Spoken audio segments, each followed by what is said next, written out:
Call of Duty almost never existed, all because of a jaw-dropping betrayal that got its creators kicked out of their own studio. Sounds crazy, right? One of the biggest gaming franchises in the world was born out of anger, revenge, and a total breakdown behind the scenes. And that very chaos became the fuel that launched Call of Duty into global domination, igniting a full-blown arms race in the gaming industry. So, who really created Call of Duty? Why is it surrounded by controversy? And how has it survived 2 decades of chaos? Smash that like button, hit subscribe, and join me as we dive into the war behind the wall where the real battles happened off-screen. Let's rewind to the early 2000s, when FPS games like Medal of Honor and Quake ruled, but players were craving more heart, teamwork, and grit. In 2002, Jason West, Vince Zampella, and Grant Collier left 2015 Inc. after working on Medal of Honor Allied Assault. Frustrated by creative limits, they launched Infinity Ward in a small office in Encino. Their mission? Not just another war game, but one that made you feel the war, the fear, the chaos, the brotherhood. Activision saw the vision and backed them. A year later, Call of Duty launched, dropping players into WWII through the eyes of American, British, and Soviet soldiers. It wasn't about being a lone heroine,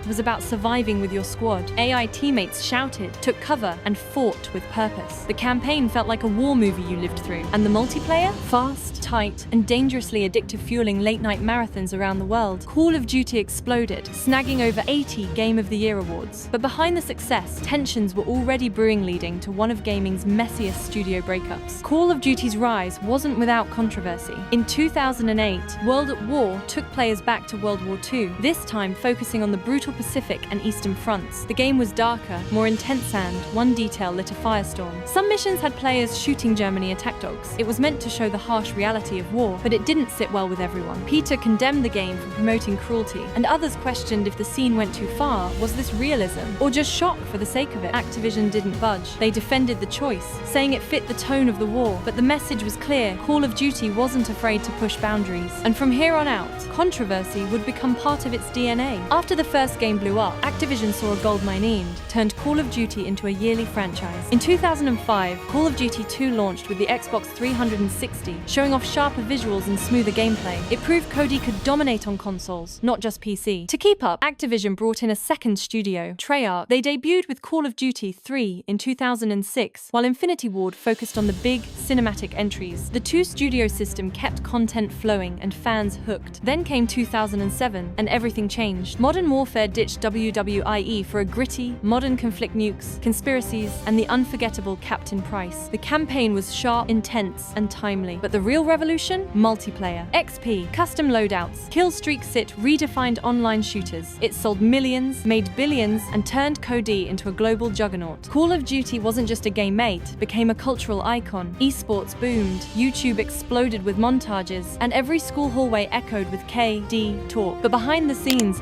the pressure to keep topping success after success was already starting to crack the foundation. As Modern Warfare sent Call of Duty into the stratosphere, tensions were already boiling behind the scenes. By 2007, creators Jason West and Vince Zampella were clashing with Activision, demanding more bonuses, more control, more say in the franchise's future. Activision, seeing code as its crown jewel, wasn't budging. In March 2010, it all blew up. Activision fired both men, accusing them of insubordination and secretly plotting with EA. The gaming world was stunned. West and Zampella hit back with a $1 billion lawsuit alleging unpaid bonuses, a toxic workplace, and a corporate power grab. Activision countersued, claiming sabotage and secret deals. Leaked docs showed nearly $500 million in bonuses tied to harsh terms. Devs described broken promises and a culture of fear. Nearly half of Infinity Ward walked out. Sledgehammer and Raven were brought in to finish Modern Warfare 3. In 2012, the case settled quietly, reportedly for tens of millions. West and Zampella moved on, founding Respawn and later launching Titanfall and Apex Legends. But for Call of Duty, it marked a turning point. The creative heart was gone and fans were left asking, could the franchise survive without the people who built it? Despite backstage chaos, Modern Warfare 2 launched in 2009 and instantly took over. The campaign was non-stop action stealth, city battles, and cinematic moments. Multiplayer soared, and within months, the game made over $1 billion. Cody wasn't just popular, it was unstoppable. Then came that mission. No Russian put players in a terrorist attack at a Moscow airport, gunning down civilians weapons as part of a CIA op. It was optional, but shocking. Russia banned the game. The UK called for censorship, and global outrage followed, especially after the Fort Hood shooting that same year. Activision defended the scene as commentary on terrorism, not glorification, but many saw it as empty shock value violence without meaning. Still, sales didn't slow. Modern Warfare 2 was a juggernaut, but no Russian left a scarand, a question that still lingers. Was it brave storytelling, or a line that should never have been crossed? In 2010, Black Ops took Call of Duty in a bold new direction. Set in the paranoia of the Cold War with brainwashing, covert ops, and the iconic line, "The numbers, Mason," the game was a hit, but it didn't escape controversy. One mission involved a CIA-backed attempt to assassinate Fidel Castro. Cuba's government condemned it as pro-American propaganda that glorified political violence and stoked anti-Cuban sentiment. Activision defended the scene as fictional and rooted in Cold War history. The game wasn't banned, but the backlash was loud. Once again, Call of Duty had stepped into a geopolitical minefield, proving that playing with real-world politics always comes with consequences. In 2011, Modern Warfare 3 kept Call of Duty's momentum alive. Despite studio turmoil, it delivered a globe-spanning campaign, tight multiplayer, and broke sales records yet again. Cody was still unstoppable, but controversy followed. One mission depicted a chemical bombing in London, killing civilians including a child in camera. In the UK, where memories of real-life attacks like the 2005 bombings were still fresh, the scene hit hard. Critics slammed it as manipulative and tasteless, accusing Activision of exploiting tragedy for shock value. Some players defended it as a brutally honest take on Modern Warfare. Others said it crossed a line. Activision stood by the scene, but once again, Call of Duty's willingness to push boundaries came at a cost. In 2012, Black Ops 2 took Call of Duty into the near future, mixing Cold War flashbacks with a 2025 world of drones and high-tech warfare. It was a hit, with branching storylines and deep multiplayer that kept fans hooked. But this time, the controversy wasn't about violence, it was legal. The campaign featured real-life Panamanian dictator Manuel Noriega as a villain without his permission. From prison, he sued Activision for defamation and using his likeness for profit. Activision pushed back, arguing that real figures can appear in fictional stories. In 2014, the court agreed and tossed the case. Still, it was a warning. Using real-world people in dramatic plots might grab attention, but it can also bring legal heat. In 2014, Advanced Warfare pushed Call of Duty into a sci-fi future exosuits, drones, and high-tech combat. It was a bold move and mostly well-received, but one moment stole the spotlight for all the wrong reasons. During a funeral scene, players were prompted to press F to pay respects. Meant to be emotional, it landed awkwardly, and the internet ran with it. The phrase became an instant meme, mocking the game's attempt at sincerity in a franchise built on explosions. It wasn't a scandal, but it said a lot. Call of Duty was trying to grow up, but sometimes it stumbled. Still, that one clunky button prompt, it became legend. Today, press F lives on as the internet's go-to way to mourn, roast, or just laugh through the pain. In 2015, Black Ops 3 kept the Call of Duty streak alive with a futuristic campaign and strong multiplayer. But this time, the controversy wasn't in the game, it was in the marketing. To hype the launch, Activision tweeted a fake news report about a terrorist attack in Singapore without clarifying it was fiction. The internet wasn't amused. In a world already tense over terrorism, the stunt was called tone-deaf and exploitative.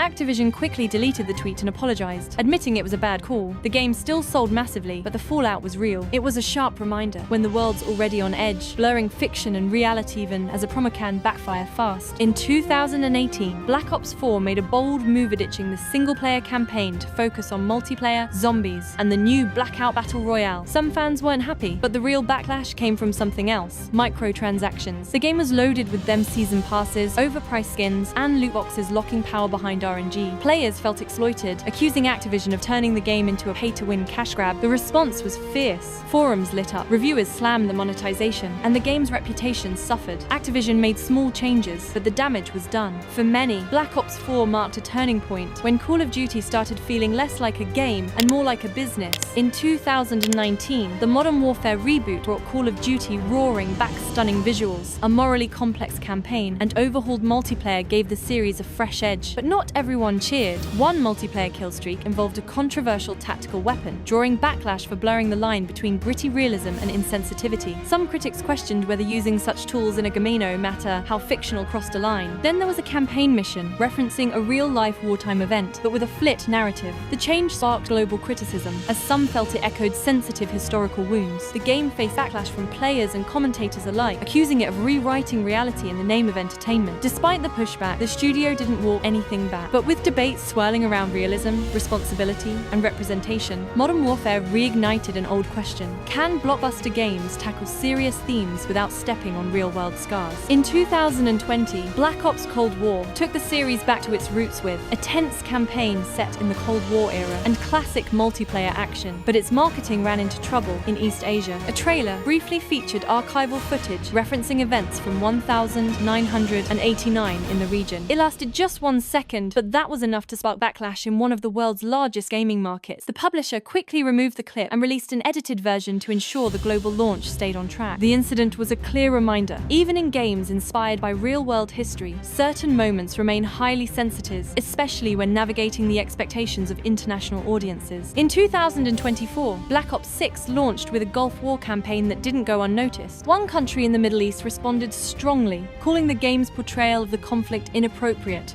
and banning its release entirely. Activision promptly cancelled pre-orders in the region, issued refunds, and expressed hope for future understanding. It wasn't the first time Call of Duty faced regional pushback. A mission was once altered for Russian audiences, a trailer was pulled in East Asia over a split-second historical reference, and certain European countries have long enforced restrictions on sensitive imagery. The pattern is clear. As Call of Duty expands across global markets, it often runs up against cultural boundaries and historical sensitivities. With global reach comes global friction. Call of Duty's loyal fanbase has always been a major force behind its success, but in 2024, that trust was put to the test. A fan-made project called H2M set out to revive Modern Warfare 2's classic multiplayer experience using the Modern Warfare Remastered engine. It was scheduled to launch on August 16 and had built up serious excitement among longtime players, but just days before release, Activision issued a cease and desist order, halting the project entirely. The response was immediate. Frustrated fans flooded online forums and review pages, voicing disappointment over what they saw as a missed opportunity to celebrate the franchise's roots. Even former developers from Infinity Ward weighed in, expressing regret over the shutdown. To many in the community, H2M wasn't just a mod, it represented passion, nostalgia, and the creative energy of the fanbase. Its takedown felt like part of a bigger pattern, growing tension over monetization, changes to beloved game modes, and concerns that the connection between players and developers was starting to fray. Not all of Call of Duty's controversies came from gameplay. In 2017, vehicle manufacturer AM General filed a lawsuit over the franchise's use of Humvees, claiming the iconic military vehicles were used without permission. Activision challenged the claim and ultimately won, with the court ruling in favor of creative expression. Still, it marked another entry in the series' growing list of legal disputes. Smaller flare-ups happened too. The 2014 mobile spin-off, Call of Duty Heroes, drew criticism for its aggressive approach to in-game purchases, foreshadowing similar concerns in later titles like Black Ops 4. In World at War, historical symbols led to censorship in some regions, particularly in Europe, and the issue has resurfaced in various WWII-themed entries. These incidents didn't always make front-page news, but over time, they contributed to the perception of Call of Duty as a series never far from debate, whether in the courtroom, the marketplace, or the message boards. Call of Duty isn't just a game, it's a juggernaut. From its 2003 debut to 400 million players worldwide, it shaped the FPS genre like no other. But behind the kill streaks and campaigns lies a history of drama studio shakeups, banned content, pay-to-win outrage, and fan rebellions. That tension is part of what makes it fascinating. Cody pushes limits and sometimes pays the price. So, what do you think? Is Call of Duty still king, or has the crown started to crack? Let us know your favorite Cody game and the drama that shocked you most in the comments. Like, share, and subscribe for more gaming deep dives. Thanks for watching.